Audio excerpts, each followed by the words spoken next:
Today in Copenhagen, 60 centimeters. this elite team of engineers is embarking on an epic endeavor. This is one of the big tunneling projects in the world. Hey Paul, this is Sybil in TBM4. We can hear you loud and clear. They're attempting to build an innovative £2.5 billion circular railway right underneath the heart of this historic city. Now it's showtime. Excavating 19 miles of tunnels through tough geology and toxic earth. Carbon monoxide can kill you. Starting to roll now. With 17 brand new stations. There are challenges ahead, challenges that everybody's willing to take on board and face. And 39 driverless trains. We've got a deadline. We need to achieve this fast. This is the biggest construction project in the city for 400 years. We are excavating one of the most important projects in Europe at the moment. We cannot afford to cause any disruption to this station at all. The team must battle catastrophic floods We need to stop this water as quickly as we can. and collapsing earth. Time-wise, we're right on the limit. No, failure is not an option. This massive underground railway ranks in a league of ambitious new engineering wonders that are bigger, faster, taller, and more advanced than anything ever constructed before. This series charts the inside story of the extraordinary challenge of building these giants.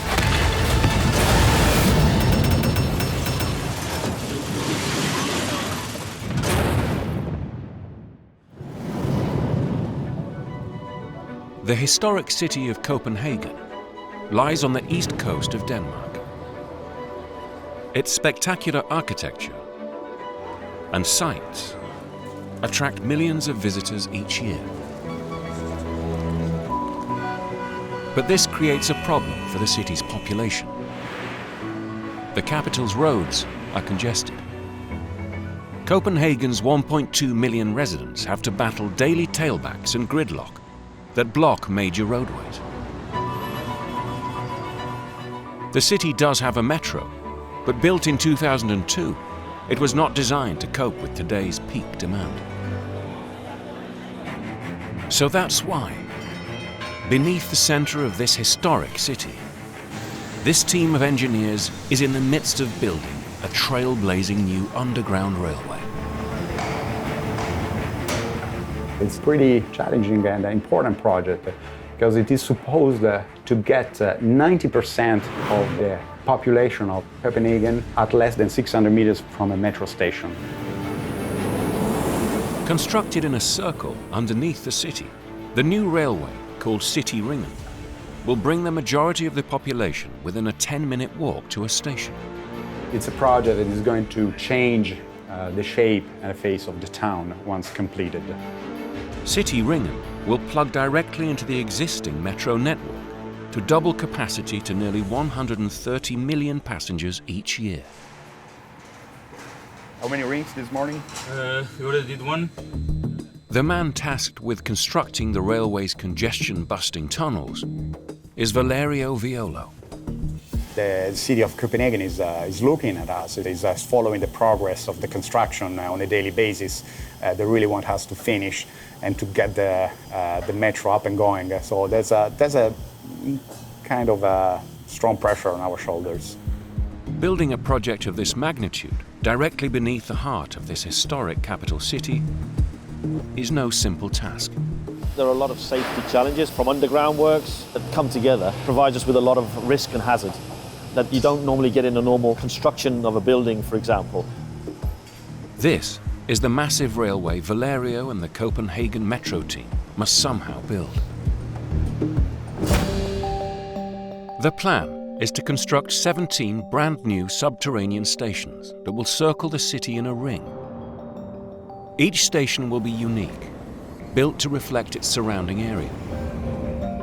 Underground at track level, platform edge doors will separate commuters from the 19 miles of freshly dug tunnels that will transport commuters around the city in minutes.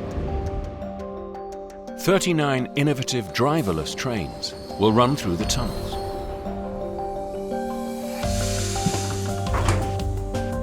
Each train will have the capacity to shuttle 280 passengers between stations every 90 seconds. The new metro will be able to transport around 70 million passengers a year when it's complete.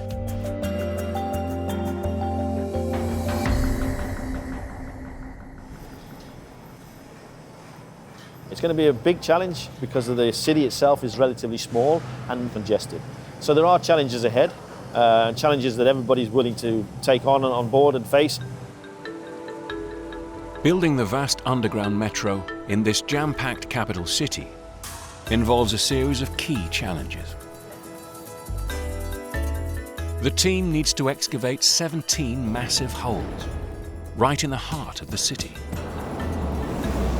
Inside them, they will build the sunken stations. To connect up each station, Valerio and his team must excavate 3 million tons of earth to create the 2 circular tunnels for the trains.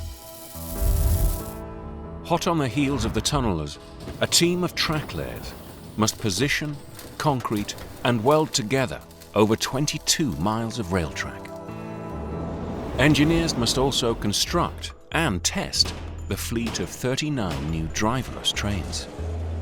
One of the team's greatest challenges will be to construct the stretch of tunnels that must pass directly underneath Copenhagen's historic central train station, whilst it remains open.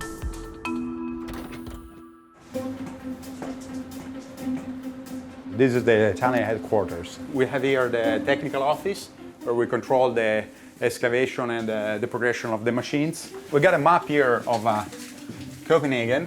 This is Cityringen. We are here, and the Cityringen, it's completing the circle around Copenhagen and interconnecting in 2 places with the existing metro. First task, construct the tunnels. These must be built before work inside the stations can continue. We have 36 months to complete the tunneling. There is always the possibility to make a mistake in tunneling, and we need to be focused and to maintain our concentration. As the son of a geologist, Valerio is no stranger to the underground. He has over 21 years' experience on mining projects around the world. But the Cityringen tunnels pose his biggest challenge to date. I never had such a big project to manage and such a big company to manage all by myself. This one was a pretty challenging task.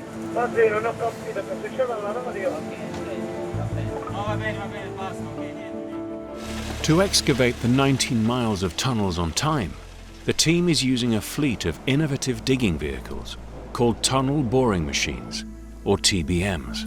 We currently have 4 machines working at the same time in this moment under Copenhagen. Each machine is 344 feet long and is a mobile tunnel building factory. At the front, a giant 19-foot rotating cutter head claws away at the earth. The excavated material moves away from the cutter head on a conveyor.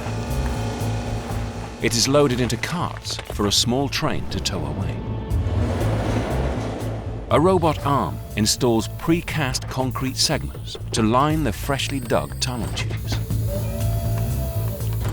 It takes 6 segments to make up a complete tunnel ring, 4.6 feet wide. Hydraulic pistons then push the machine forward so the process can begin again. On average, each tunnel digging machine can install 18 rings a day as it snakes its way under Copenhagen. We are looking at the TBM and the position on the map, and these lines are the tunnel to be excavated. The kitchen, they do split screen, recipe on one side and the TBM on the other side. Tunnelers began work in 2013. And they've been digging non-stop ever since. The machines claw away up to 3,000 tons of earth, sand, and super hard rock every day. They allow the team to dig out and line an average of 3.7 miles of tunnel per year.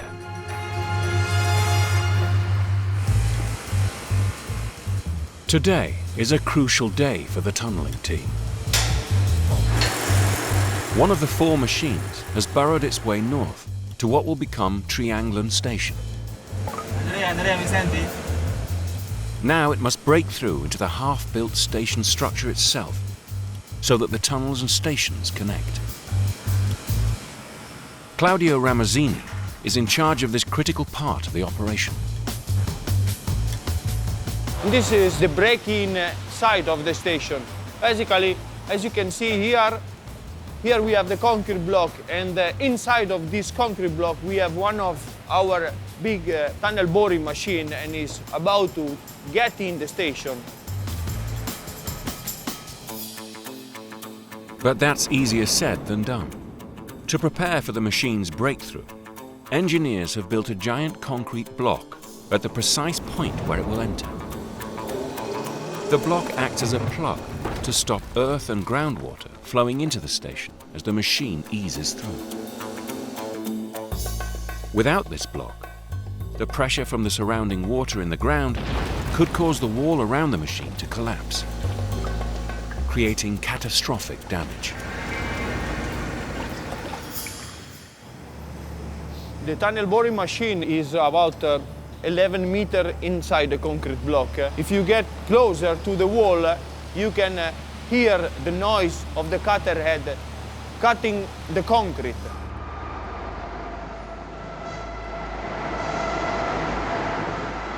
For Claudio, the stakes are high. We have to do the break-in on time to stay on schedule, so the teams here in Cityringen Station can finish building the station. Paul Evans heads down to make final checks. Some of the concerns we have when the actual TBM literally breaks through that concrete is the possibility of debris flying quite a distance and injuring people. But with the tunnelling machine just 16 feet away from breaking through, the team hit a problem. Va bene, okay. Groundwater starts flooding into the station through a gap in the top of the concrete block, threatening the entire project. We had a problem, we had a water inflow, so we had to stop the excavation. We need to get this fixed quickly so we can proceed with the operation, the breakthrough operations. We don't want delay. Groundwater is flowing through a gap between the outer edge of the tunnel and the platform ceiling. Unstopped, it could flood the tunnels. To stem the flow, Valerio's team must drill a ring of holes through the tunnel segments. The holes need to be at the precise point where the tunnel meets the station's exterior wall. Then they'll inject a special type of resin through these holes. The resin solidifies on contact with water and should form a watertight seal around the tunnel to plug the leak.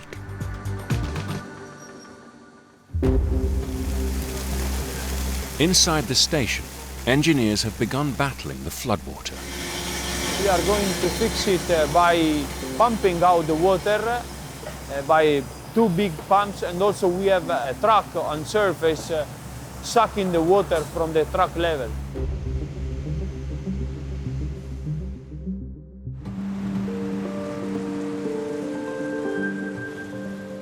It takes a frantic few days, working round the clock to make the station watertight. The weekend was very hard for me, for everybody. We inject some resin, and then we stop the water inflow. Now we are excavating the last 80 centimeters.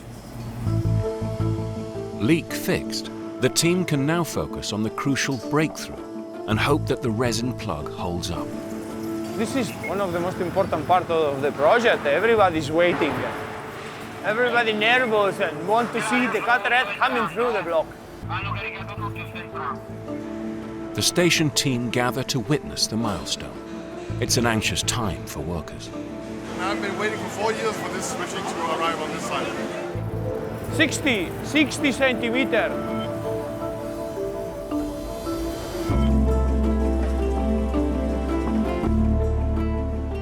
Okay, now I'm going to call the pilot and say to him, restart and break in.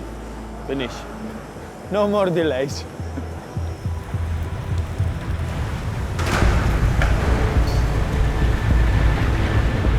This is the moment of the truth.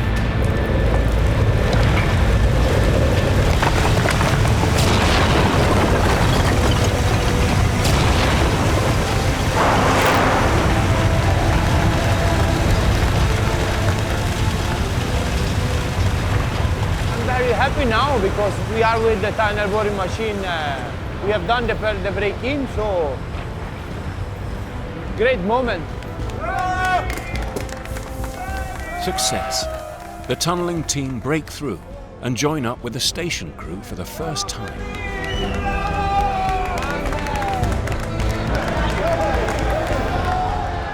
But for Claudio, the hard work doesn't stop here. All the pressure gone now, just for a few hours, and then again pressure because we have to push the tunnel boring machine at the opposite, at the other side of the station.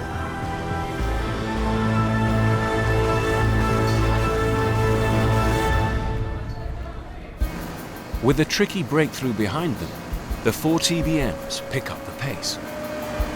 I can see this too, but yes. The machines chew through nearly 3,000 tons of muck every day as they burrow underneath the city. Getting rid of all this excavated earth is another huge challenge for Valerio's team. The TBM can build a lot of rings per day. Now, considering the distance, we are doing 18 rings per day in an average. After the machine builds each ring, the excavated muck is carried away from the cutter head and dumped into a series of carts. Once full, a small train pulls them out to be emptied. Any delay getting rid of the waste could hold up the entire project. If we are not able to empty these muck pits, it will of course have an immediately impact on the TBMs. This whole operation is vital for the whole project because we have TBMs running 24-hour day, 6 days a week. But Copenhagen's unique geology creates a problem. One of the big challenges was mining through contaminated ground. We had benzene, carbon monoxide and ammonia. We were not expecting it. An old industrial part of the city has left behind a toxic legacy. This makes the task of managing the muck even tougher. I'm taking some samples to be sent off for lab testing. Every day, Christian's team must sample a trainload of muck for traces of contaminants. But he can't afford to hold up tunneling. Both of these samples are together with the muck sent for analysis every day while the TBM is mining. Workers empty the muck from these cars into temporary pits while they wait for the test results.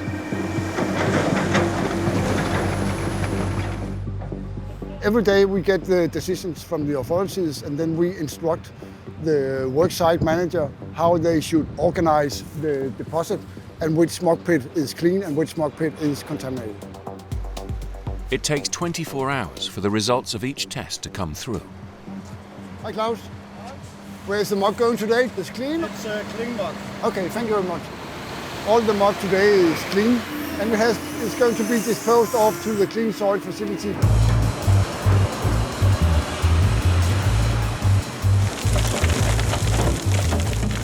Maybe the situation is different tomorrow. We will have to wait and see. Each truckload of muck travels 5 miles north of the city to this unique facility. This is no ordinary waste dump. Workers here are using the muck to extend the city out into the sea. They're filling in an area of the waterfront over half a mile square to create space for a new port and parkland. The area is going to increase the area of Copenhagen by 1%. The soil area where we are right now is going to be used for the public in Copenhagen, for fishing, for having picnics, and for doing some kind of playing and whatever people like to do. Today it's a bit cold, I'm freezing, but when the summer is coming, maybe we can take a swim in the sea and they do some sunbathing.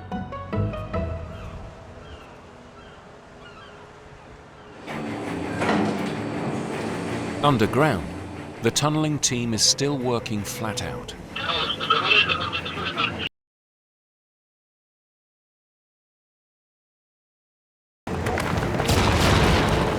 They face the battle to drag the 700-ton tunneling machine through the platform so they can continue digging.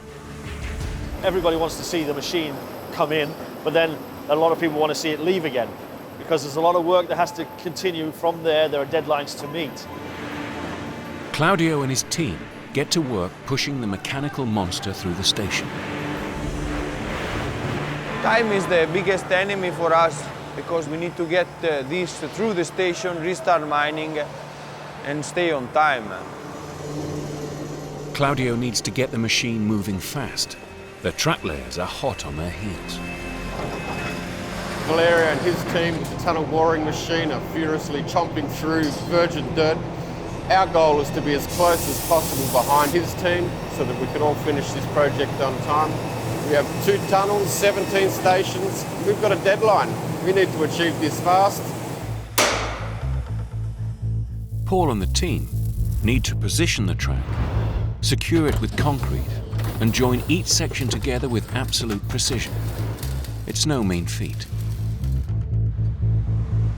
Just getting all that material underground is an enormous challenge in itself.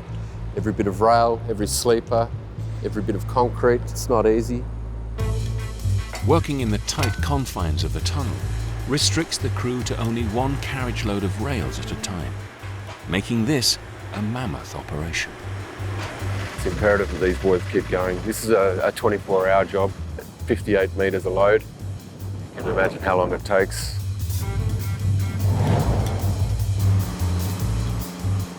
To help them install each piece in the right spot, they are using an innovative machine. This rail-laying gantry crane is fitted with precision grabbing arms to pick up and position the flexible pieces of rail. There's a lot of skill involved in picking them up in the right position to minimise deflection. They do move around quite easily. They have to because the tunnel has so many twists and turns, it needs that flexibility.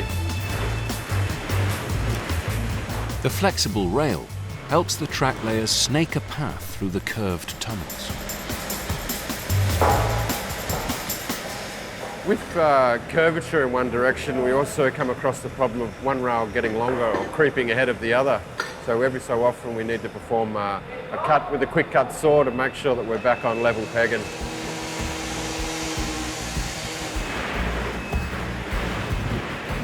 They must level up the ends of the rail so that the next set of tracks join up smoothly. Any bumps or misalignments could derail a train. This is definitely by far the most important stage of the track laying process. Paul's team use a plumb line to help them push or pull the rails into position with pinpoint accuracy.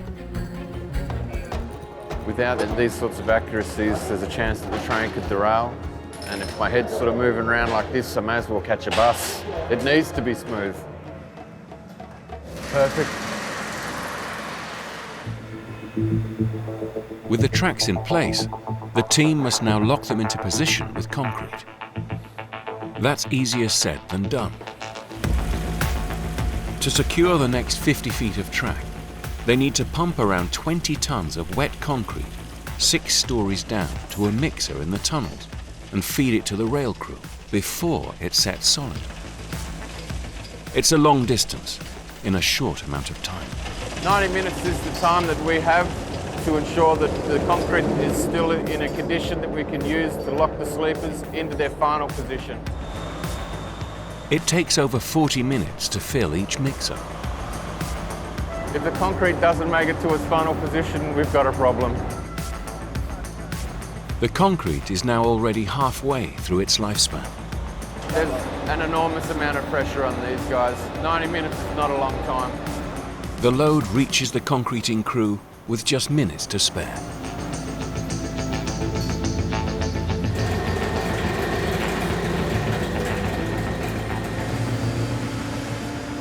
Time-wise, we're right on the limit. These guys have to work quick. Time is critical. The men in white just performing the final concrete finishing works by hand. For this section of tunnel, it's job done. Today, a good day. If we get 80 metres done, only 31,500 metres to go.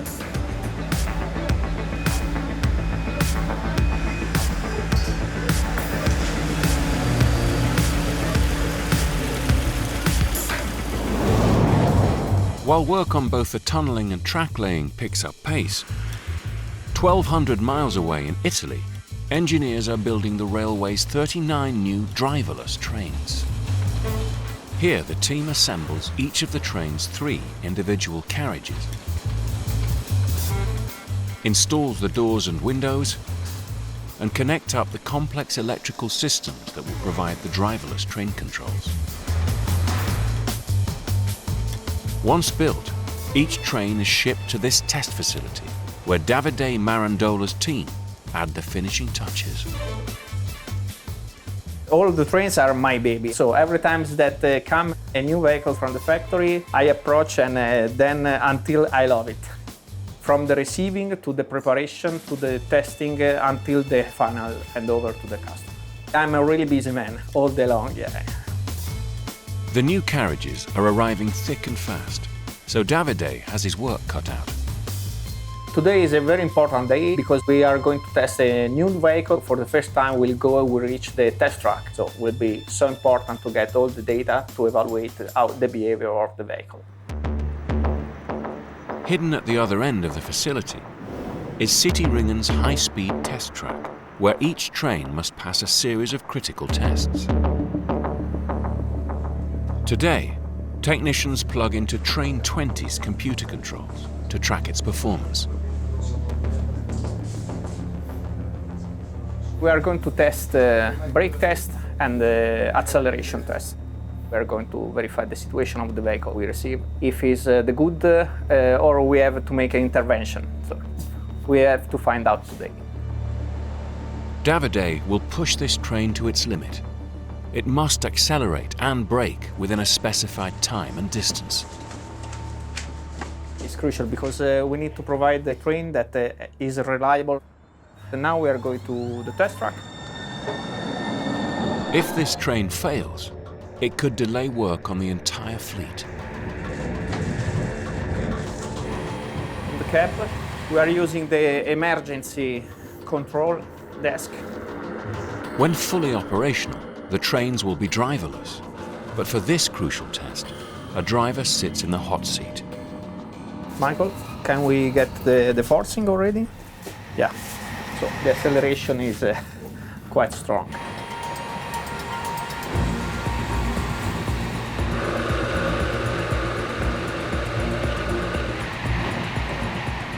Okay, now you can stop.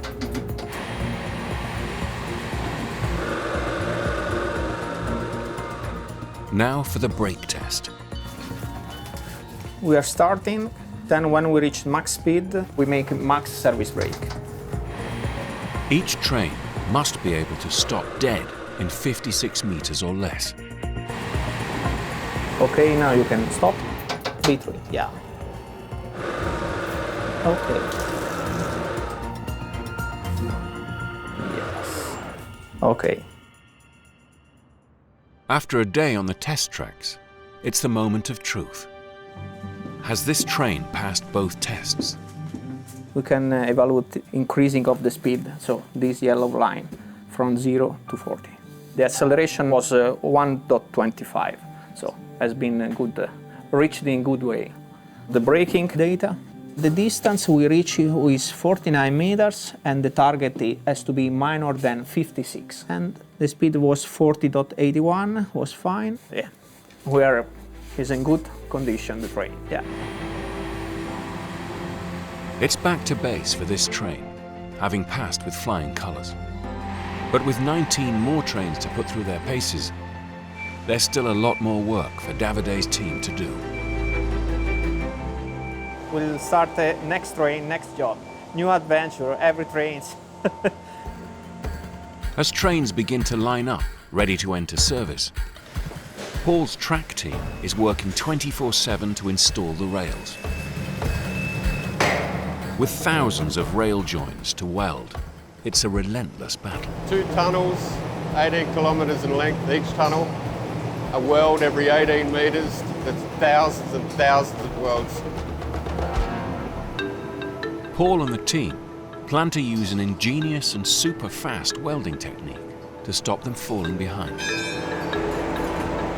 They are preparing a fiery chemical reaction to superheat a mixture of aluminium and iron oxide that creates a mix of molten metal.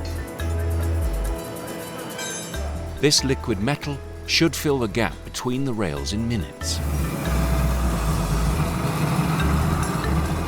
The advantage is the ability to join 2 unique bits of rail, creating one seamless stretch of railway line. Now it's showtime. The chemical reaction is instantaneous.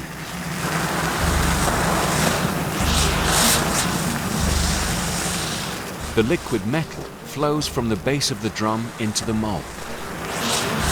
Any excess drains into these pans on either side. It's critical that we wait the right amount of time before removing the moulds. If we remove the moulds too early, the metal will run and fall out of the joint.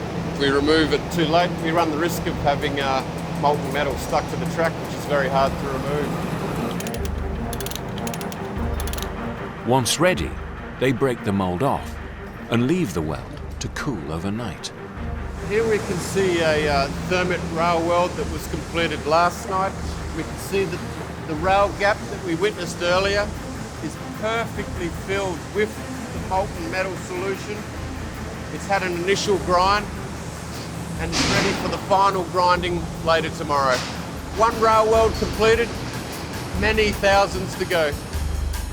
The super-fast welding helps Paul's team join around 590 feet of track a night. Across town, the team is gearing up to tunnel under Copenhagen's historic central station. This iconic station was built in 1911, and now 100,000 commuters use this crucial hub every day. It's really important that we don't do any disruption to this, because this is the main hub for central Copenhagen and all the trains heading out to other parts of Denmark. So we cannot afford to cause any disruption to this station at all. For the ring of tunnels to reach their final station, engineers need to tunnel just 49 feet below this busy hub. No tunnels have come this near to Copenhagen's oldest station before. And digging such huge holes so close to this historic brick-walled building, if not done right, could cause catastrophic damage and close this international hub for months. Well, where we are at the moment is right next to Copenhagen's main central station. We have a 3-meter distance between the central station and the extremity of the work site. Just beyond that fence line is where the TBMs will come through eventually, passing literally 15 meters under the existing rail line.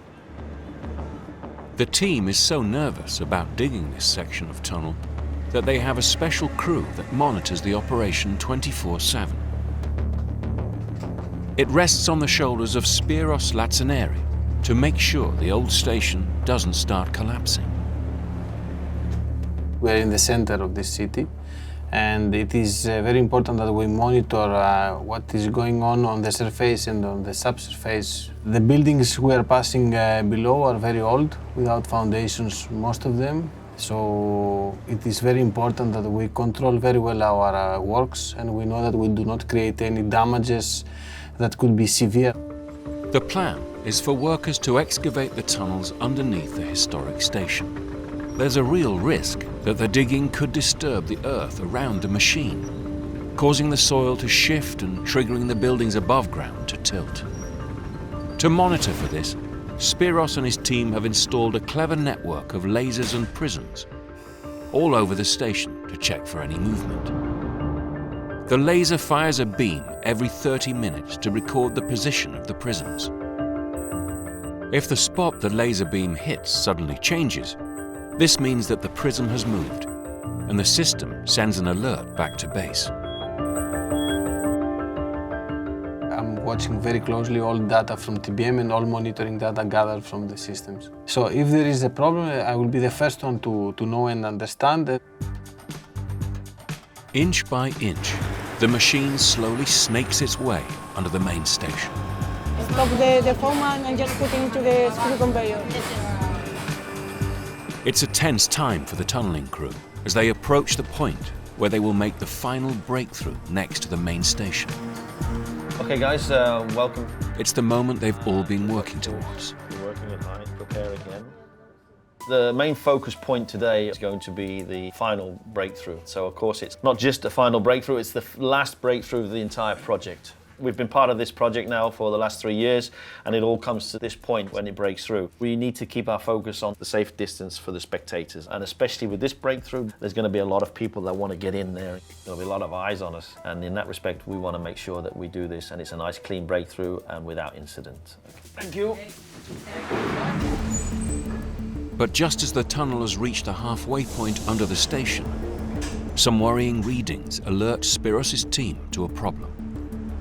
There are 2 points that are recording settlements close to the alert limit due to probably the TBM passage, which are above the alert limit, but still they are close to that, so we will have to check it that it remains as it is and does not record more settlements, so it would be better that we have a team down to check it immediately. The alert couldn't have come at a more crucial time. Spiros sends a team of surveyors to investigate if the settling earth is causing the platform's roof pillars to sink.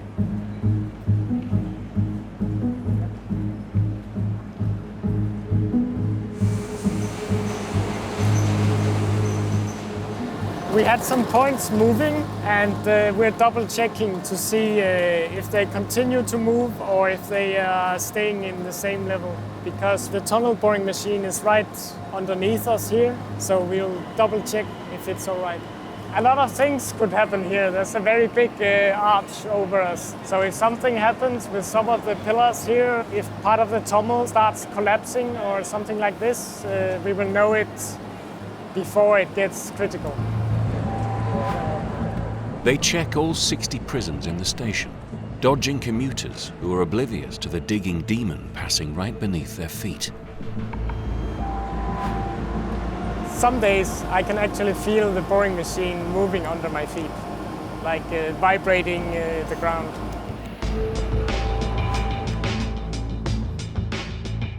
Now I'll transfer the calculations from today.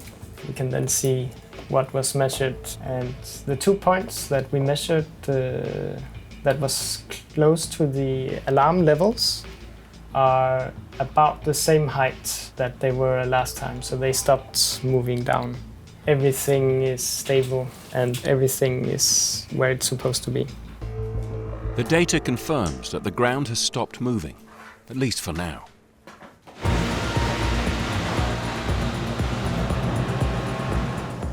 The tunnelers are clear to press on with the last push towards the finishing line.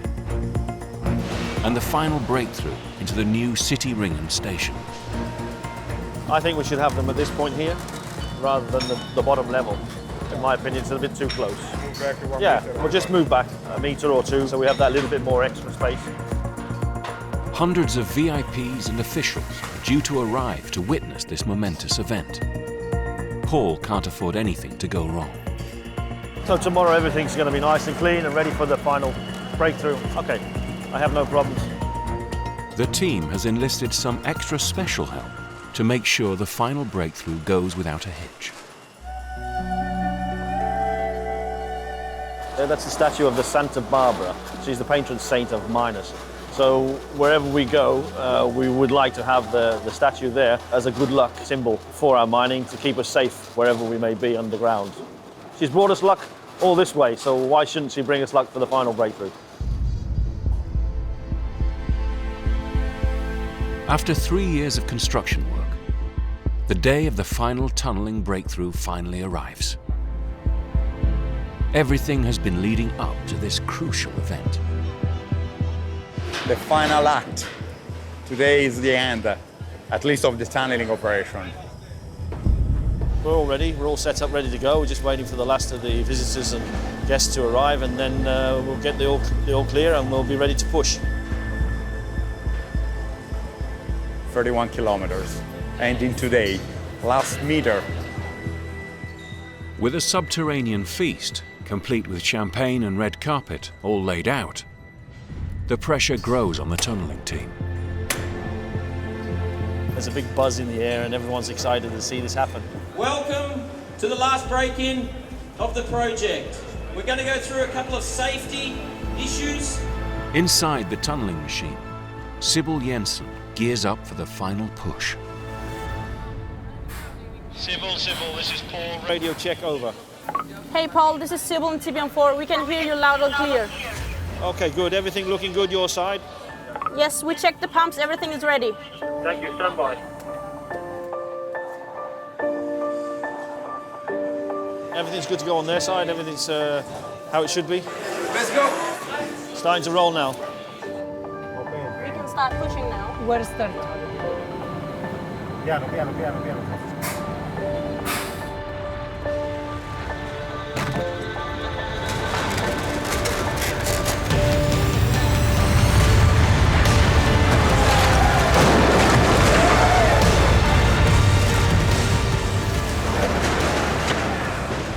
With one final nudge, 19 miles of Cityringen tunnels are complete, and the 17 new stations finally connect up.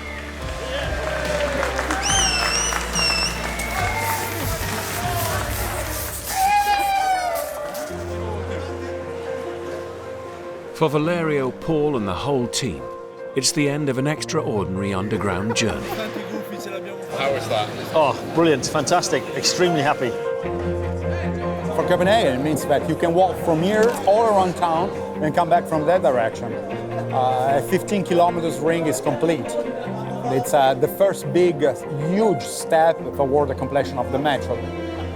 It's been a massive achievement for everybody involved. Everybody is so happy. Now today is just celebration. They're just celebrating what they did. But just one final breakthrough remains to mark this huge achievement.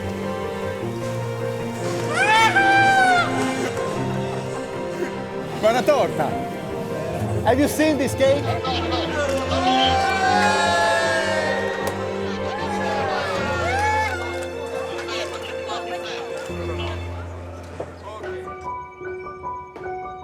The last tunnelling breakthrough marks a key milestone in this ambitious £2.5 billion project. All the major civil engineering work is now complete. The team has poured more than 1 million tonnes of concrete, excavated more than 3 million tonnes of earth, and installed 135,000 tunnel segments. We've done our job and we've done it very well. 31 kilometers, it's huge, it's very big. They really need to take time to process it.